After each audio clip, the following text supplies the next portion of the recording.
News 25 is brought to you by Golden Casino Group, where you'll always find great fun, good food, and fantastic entertainment, all at Gold Town, Lakeside, and the Pahrump Nugget.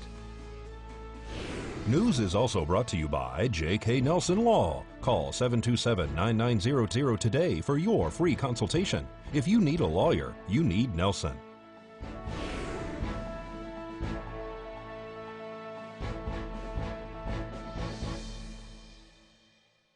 A meeting is scheduled at Valley Electric Association to discuss net metering, and county commissioners get an unexpected gift. News 25 starts now. This is News 25 with Eunette Gentry. News 25. Local coverage you can count on. Valley Electric Association sets a schedule to discuss net metering. It's Thursday, July 25th. I'm Eunette Gentry. Well, 4 to 6 p.m. Monday, August 5th at the Valley Conference Center, Valley Electric Association will conduct a town hall meeting, and they will actually discuss issues revolving around the co-op's net metering policy. The meeting will be an open forum to explain what net metering is, how it works, who benefits, and how Nevada state law affects VEA. VEA board members plan to attend that meeting. The board will review the co-op's current practice on net metering with the possibility of revising it before the end of this year. The public and co-op members are invited to attend and to ask questions. The Valley Conference Center is located at 800 East Highway 372, right here in Pahrump, next to Valley Electric Association's central office. And on Monday, Country line builders will be flying a helicopter all over the 230 kilovolt lines in Valley Electric Association territory as part of a routine inspection maintenance process for Grid Alliance West. The purpose of this post is to notify VEA members who live near the high transmission lines who might be concerned by the helicopter flying close to those lines. The work will begin approximately at 7 a.m. Monday and is expected to be completed by 7 p.m. that same day. And during the last Board of County Commissioners meeting, a female who has been becoming increasingly familiar lately gave officials some undergarments that she was not pleased with while being held in jail for a weapons charge. At the recent Board of County Commissioners meeting, Lisa Howard was at public comment. Lisa Howard spoke at public comment before to speak about her concerns with a hemp farm that was located near her house. This was at the June 18th Board of County Commissioners meeting last month. Soon after her moment on public comment, she was placed under arrest on June 19th, the day after that meeting, on the charges of assault with a deadly weapon and discharging a weapon where persons might be. I'm not going to talk about hemp, but I have a hemp farm next to me. And some things have changed since I saw you last. I am now a criminal. And I don't believe I had nice things to say about our deputies, but I don't think I'm getting, I got equal protection under the law. But I found out what went on in a jailhouse. I was chained in no underwear in my nightgown, because the hemp farmers tore down my fence and have done over $20,000 worth of damage to my property illegally. No permits, nothing. No court orders, nothing, because I haven't seen them, and I'm the homeowner next door that the beef is with. Anyway, while chained and a SWAT team at my house, I actually fired one into the ground to stop them because I wasn't getting equal protection after calling our deputies. They came, and I think that they came from the Lieutenants Berkowitz and another one who came down, all the way down for them to stand down. I couldn't get any of the workers' names so I could fill out a TPO or anything. And when they started coming near my door, I was in my pajamas. I was wearing for 4 days. When you're single, you can do that. No underwear and no shoes, and I'm disabled. But they did come out to point, 6 cops point a gun at me. Of course, I understand. I was chained to a chair in the jailhouse, not given medication. And I heard lately that there have been 2 diabetic deaths. They have no nurse down there. And I would know, I worked in health programs advising at the community college, because he was too stupid. He didn't know what medication was. He asked me. I didn't get anything until late. They've had 2 or 3 deaths in the past few months. Stiffs that were crying for diabetic medication died because of no medication. Life-giving medication, like high blood pressure, and there's no nurse down there.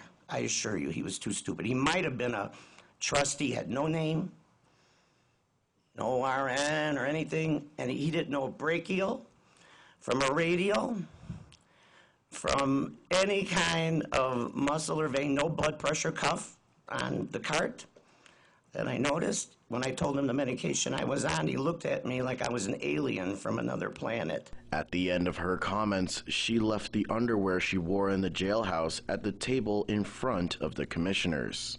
Your 3 minutes are up. At the jailhouse, well, I just want to leave the nice underwear that you only have to look at them. I had to wear them from our jailhouse. Thank you. Thank you. We're going to close public comment. Wow, that's a shocking story, and when we return, we'll have more shocking details about embezzlement charges connected to the chief of Yucca's fire district. We'll be right back. You're watching KPVM News 25. Local coverage you can count on. Welcome back to News 25. Well, the chief of Yucca Fire District has been charged with embezzling more than $40,000 over the past 6 months. Matthew Young turned himself in to detectives with the Mojave County Sheriff's Office, and Young reportedly admitted that he took the money to purchase guns, boats, and a 3D printer from the Yucca Fire District's bank account. A search warrant was executed at Young's residence, where several of the items were located. Young was booked on felony theft charges into the Mojave County Detention Center. And Lisa Fitzgibbons spoke to our cameras about an important program that helps more than 400 kids right here in our school district. Okay, so the McKinney-Vento program has been around for quite a few years, and in the Nye County School District, we actually have a program that has been in place for almost 11 years now. We're going into our 11th year, where we've had a person that's been at the district to be able to manage the program. What it is, it's a grant-funded program, a federally funded program, and what we do is identify students that are in transit situations. They do not have a fixed, regular, or adequate nighttime residence. And so we're able to provide them some additional services that they may need to make sure that they stay in school. So what we have done is the grant-funded program takes care of a lot of the little basic needs, but what we have found is that children need a lot more than those types of things that just the grant can provide. The grant provides support in the school to make sure that we have people in the schools that recognize and identify our kids. But what the donations do is that's where the clothing comes in, the hygiene items. We do take school supplies. We actually take, underwear, towels, blankets, anything like that will help a family take care of their family to keep their kids in school.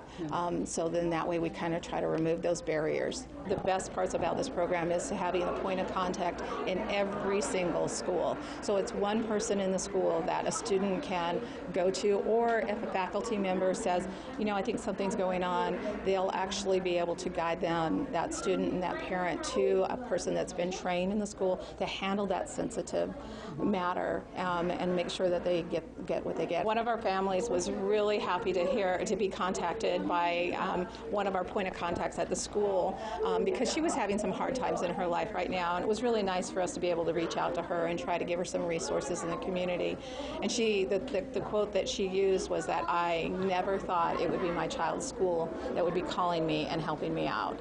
And so she was very appreciative of it. And those are the types of things that we like to be able to do. So at the end of last year, I think we ended up with about 353 kids that were actually identified. And, not all of them need a lot of help, but we always have, we're always there. And so we're able to help them out through donations from the community, either financially, they can donate to us, or they can donate whatever they like that they think that a child might be in need of. And then, of course, over at the high school, we have the Trojans Trunk. So our high school students are taken care of over there, and then our office takes care of the rest of the district, all the way from Tonopah, Round Mountain, so that if there's anybody out there, too, that needs something, whether it be shoes or backpacks or whatever that may be, they can just pick up the phone and call us, and we can send it up to them. Our phone number is 775-727-1875. Just give us a call. The nice thing is that we've been doing this for a long time. We've got lots and lots of resources, so if you're new to town, you don't even know where to go, give us a call. And we're turning now to national news in the world of commerce. Here's Angela Miles with today's Business First Brief. Topping our news, a relief rally in Facebook. The social network is facing a record $5 billion fine from the FTC and under investigation by the DOJ involving privacy trust issues. Facebook surprised Wall Street by exceeding earnings expectations. User growth was in line with estimates. Also making tech news, Amazon reportedly is heading for Brooklyn after dropping plans to build a headquarters in Queens. Cranes reports Amazon may wind up in another New York City location. Boeing CEO warns production might slow or stop temporarily on the 737 MAX. Boeing is losing big money. The company revealed a massive second quarter loss of $2.9 billion. That is the most ever for the company. Earnings dropped about 275%. To find out where you can see us every day, go to businessfirstam.com. All right, thanks for that national outlook, Angela, but don't grab that remote. When we return, we'll have much more local news for you right after this break. News 25 is brought to you by Bill and Robin Law, injury attorneys. Injured, need money? Get Bill and Robin, your local Pahrump injury attorneys.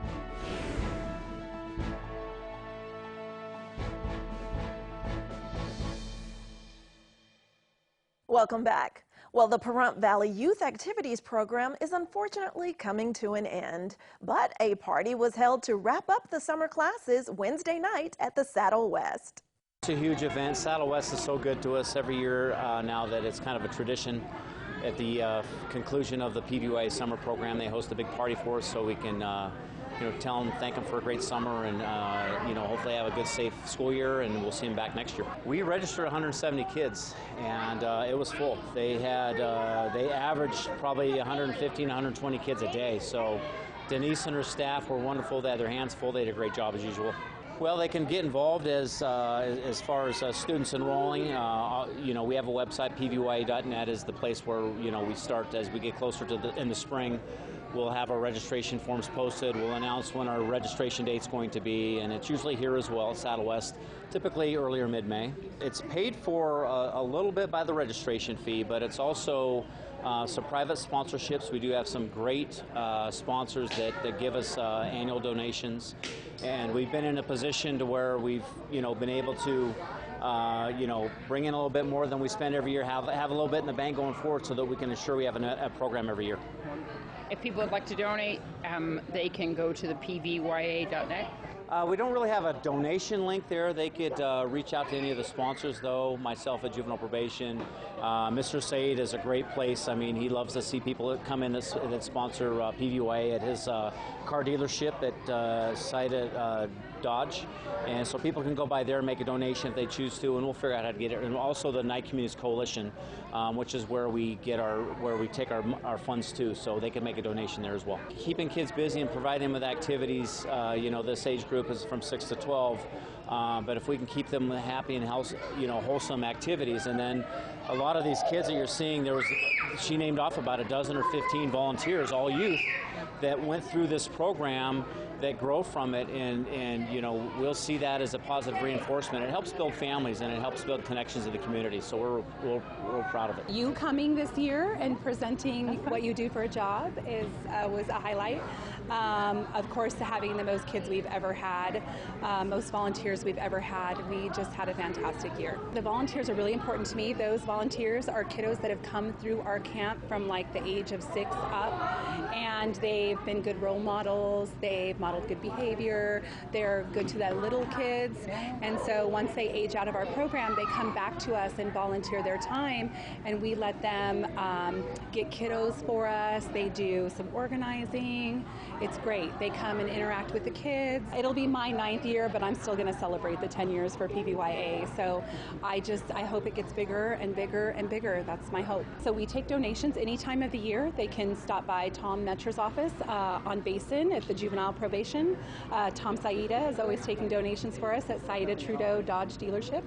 And they can donate anything, money, time. If they've got toys that their kiddos have outgrown, we have a storage shed that the district has for us, so we're able to take donations anytime. So we will come together at the end of probably next month and get some dates together. So we'll do our registration event for sure in May. I don't have a date yet, but if they'll just watch our social media page, we're Pahrump Valley Youth Activities on Facebook, we'll let you know, so maybe you can do some publication for us. That'd be great. So we take ages 5 to 12, and it's $150 for the whole summer. So there is some scholarships. If you go talk to Linda Fitzgibbons at the Nye County office, she offers some scholarships for people that are struggling or having a hard time, and we take 40 scholarships a summer. Wow, and is that through the McKinney-Vento program? Through the McKinney-Vento program, yes. So they'll visit Linda Fitzgibbons over at the school district office. And KPVM's own Darby O'Donnell has Max with her today, who's one of the many beautiful animals available for adoption right now at Desert Haven. Hi, I'm Darby here at Desert Haven Animal Society, and today we are joined with Max. Max is about a 5 to 6 year old German Shepherd. He is gorgeous. He's so friendly. They actually let him into this yard and he immediately ran up and started cuddling with me. Like, what a better dog than that, right? Max is actually in a cage right now with another German Shepherd who looks identical to him named Henry. It is believed that Max is the father to Henry. They are so beautiful. Come on down to Desert Haven Animal Society and see them, meet new dogs, everything like that. Spend some time with them. They're on Sierra Lane behind the Nye County Courthouse. You can give them a call at 775-751-7020. You can look them up on Facebook at Desert Haven Animal Society or go online to deserthavenas.org. News 25 Weather Cam is brought to you by Lerner and Rowe Injury Attorney's Office in Pahrump. In a wreck, need a check? Call 702-877-1500. All right, it's time to take a look outside at our current conditions through our Lerner and Rowe weather cam. And we have a bit of sunshine and still a bit of cloud cover, as there might be scattered clouds and showers in the area. There might also be flood watches, warnings. We'll tell you what you can expect in our weather after this break. News 25 Weather is brought to you by Dairy Council of Nevada. The splash of cream in your coffee, the dollop of sour cream on your burrito, the melted toasty cheese on your pizza. Undeniably delicious, undeniably dairy. Enjoy what's real.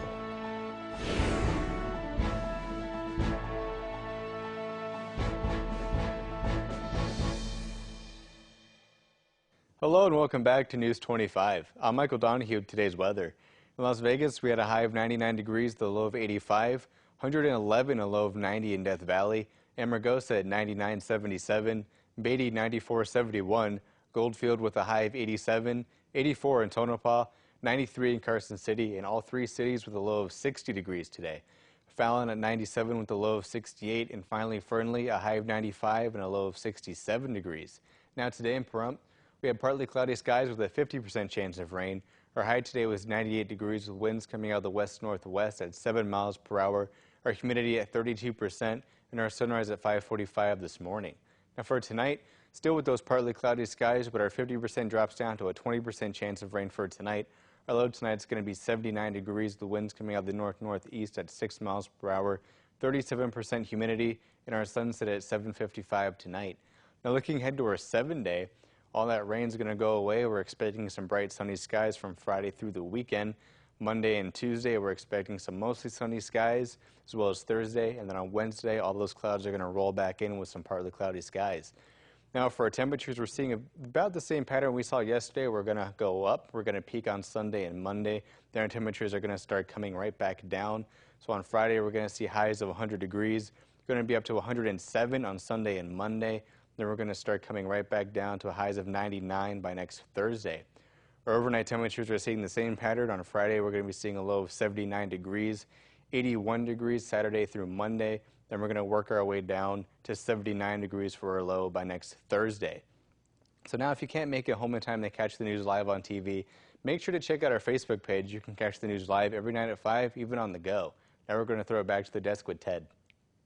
All right, thanks so much. Well, that does it for this edition of News 25. From all of us here at KPVM and A's Country, thanks for joining us. We'll see you tomorrow. Good night.